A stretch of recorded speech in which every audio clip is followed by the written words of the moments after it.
Yang kedua itu ada nama akun di Instagram. Jadi kalau kita buka di Instagram, itu tuh ada di bawah logo kan ada namanya ya. Nah, nama itulah yang sebenarnya kita perlu memasukkan kata kunci di sana.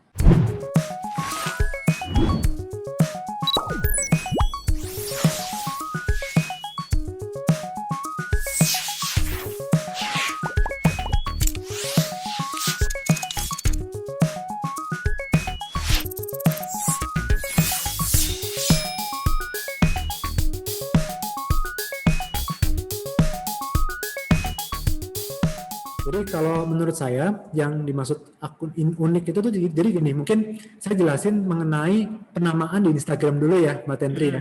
Jadi di Instagram itu ada dua nama. Yang pertama itu username. Jadi username itu yang emang apa? Kita kan username itu nggak bisa kembar ya. Jadi username itu memang satu akun ya udah gitu. Yang kedua itu ada nama akun di Instagram. Jadi kalau kita buka di Instagram itu tuh ada di bawah logo kan ada namanya ya. Nah, nama itulah yang sebenarnya kita perlu memasukkan kata kunci di sana. Gitu. Contohnya misalkan username kita itu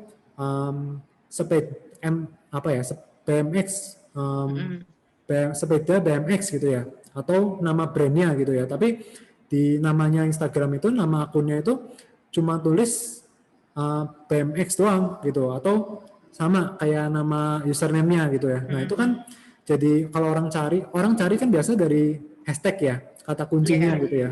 Jadi misalkan orang mau nyari sepeda BMX ya, nah ketika sepeda BMX itu tidak disebut dalam akun Instagramnya, maka nanti akun kita nggak bisa muncul gitu. Jadi penting sekali untuk memasukkan kata kunci itu di dalam nama Instagram kita ya. Untuk awal-awal sebenarnya sih, untuk awal-awal. Kalau misalkan followernya udah di atas 5.000 atau di atas 10.000 sih sebenarnya nggak usah juga nggak apa-apa gitu. Kalau untuk awal-awal itu sangat membantu impresi soalnya Mbak Tentri.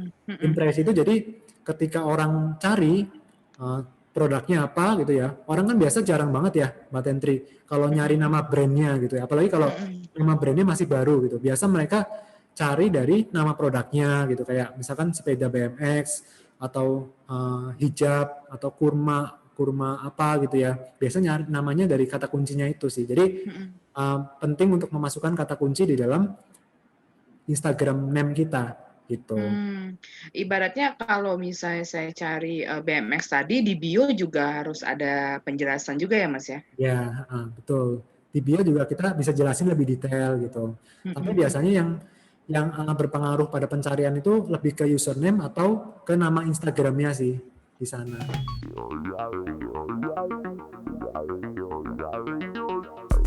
Oke.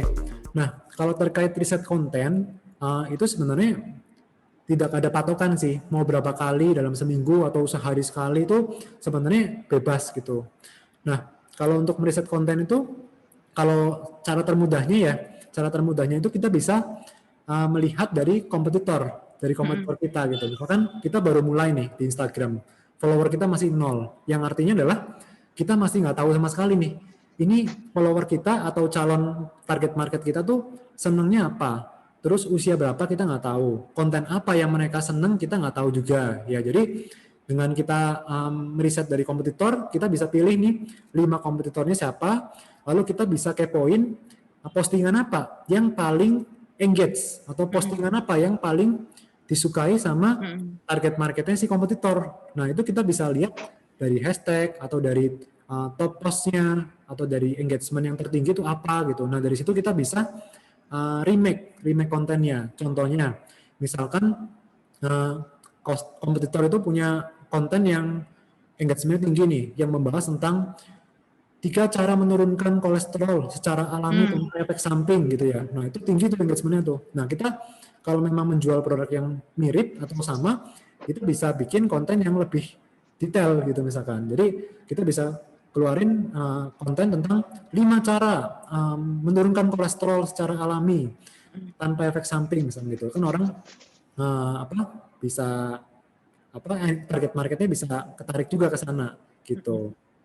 Nah, jadi kita selalu kalau cara termudahnya sih amati tiru modifikasi dari konten yang udah viral gitu. Ada cara manual dan juga bisa pakai tools juga gitu sebenarnya. Kalau untuk awal-awal sih manual juga boleh sih sebenarnya. Pakai dari hashtag gitu ya. Atau dari akun kompetitor kita cekin satu-satu gitu. Itu kalau ngeliat engagement kompetitor gimana sih Mas? Dari mana gitu patokannya? Oke. Jadi misalkan kita jualan perlengkapan sepeda gitu ya, Mbak Tendri.